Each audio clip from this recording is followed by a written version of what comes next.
greatest triumph that I've had in the last 16 years of running this business is just simply that I didn't quit. What it's like starting something new. I've been successful with my consulting business for the last 15, 16 years, and there have certainly been some struggles, but we've survived and thrived through a lot of adversity. But this new chapter in my life, creating content, is something entirely new, and I know I suck at it. Like everybody tells you in the beginning, you're gonna suck and your videos aren't gonna get any views, and you're gonna spend hours on end editing videos only to have them quite literally get 10, 12, 15 views on YouTube. That's the message that you hear from a lot of creators that have kind of broken through and kind of cracked the code and built a large following and have a lot of respect and credibility in the space. But you never hear them say that in the beginning. You know, it's easy for them to say because they've kind of gotten over the hump. And so I'm actually documenting this journey now in some respects because it's a little different when you're going through it in real time. With MoxieMen, I often tell people that the greatest triumph that I've had in the last 16 years of running this business is just simply that I didn't quit.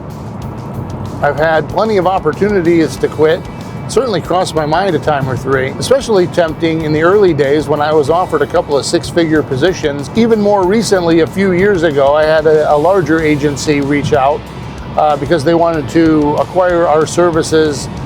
They wanted to acquire our business in order to provide our services to their clients and also acquire our book of business. Essentially, they wanted to buy the company to hire me. And it never really got past the talking stage, but I'll always have the conversation. You know, I'd be doing myself and everybody around me a disservice if I didn't at least have the conversation because, you know, out of that equation, I would acquire additional resources that could be deployed to the benefit of our current clients. So I would never do anything like that unless there was a massive win for everybody, or somebody just come along and offered me such a ridiculous amount of money I couldn't justify saying no. But that's unlikely to happen. But as I embark on this new journey, while simultaneously staying strong on the current one, I gotta tell you, it really sucks posting a video to YouTube that you put a lot of effort in, between shooting the content and having the guests come in and then editing it in a meaningful way and shooting an outtake reel and promoting it through all of the channels to the best of your ability.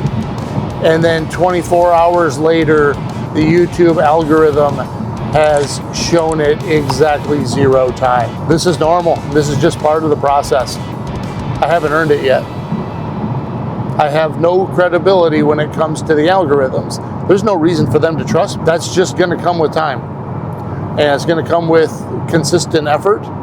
And over time, hopefully we'll start getting a few hundred views and then a few thousand views, and then who knows where it goes from there.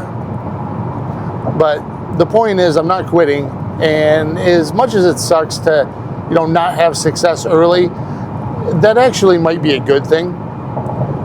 In past ventures, when I've had success early, I didn't always push myself to be the best version of myself that I could be with respect to what I was trying to accomplish. In fact, once it got to a certain point, good enough was good enough. And maybe this will prevent me from falling into that trap. I'm certainly not quitting because I haven't accomplished anything yet. I'll tell you one strange phenomenon that I've noticed over the past month or so. A handful of people from the past reach out and send me Facebook friend requests. It's kind of been a variety. It's been a handful of people that I went to high school with, but they weren't people I were friends with. And then there was a few other people from local circles that I've crossed paths with over the years, including one woman who was a cool chick I knew about 10 years ago, who's making headway in the real estate game now. And so shout out to Julie Barriger, by the way. Thanks for connecting. I wish you the best of luck and success with everything that you have going on, and much respect for leveling up and upping your game. I kind of wonder if there's going to be more of that. It is a little bit of a strange phenomenon, I guess. I mean, I've been on Facebook forever, but I mean, I know why, because I'm doing something visible. I guess it's kind of cool that they've noticed the effort.